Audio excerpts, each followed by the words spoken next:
நான் வருத்தப்பட வாலிபசங்கம் ஷூட்டிங் டைம்லாம் பிரேக் கிடைக்கும் போதெல்லாம் சத்யராஜ் சாரோட உட்காந்து சார் நீங்களும் கவுண்டமணி சாரும் சேர்ந்தா அவனார் நிறைய கதைகள் சொல்லுவார். சொல்ல முடியாது எந்த கதையுமே இங்க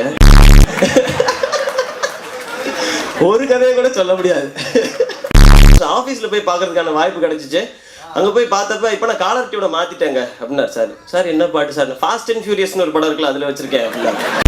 ஃபாஸ்ட் அண்ட் ஃபியூரியஸ்னா அப்படின்னு நான் வெளியே வந்து கேட்டேன் என் ஃப்ரெண்டை. ஃபாஸ்ட் அண்ட் ஃபியூரியஸ்னா அது ஒரு ரேஸ் படம் அப்படின்னாரு. அந்த அளவுக்கு அப்டேட்டடாக அந்த வரும்போது சொன்னார். நான் நம்ம ஊர் படங்கள்லாம் பார்க்கறது இல்லைங்க அப்படின்ட்டார் சார்.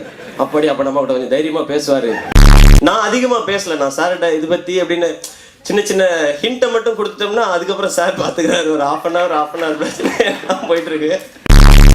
அதுவும் வழக்கம் போல் யார்கிட்டையும் ஷேர் பண்ண முடியாத கதைகள்.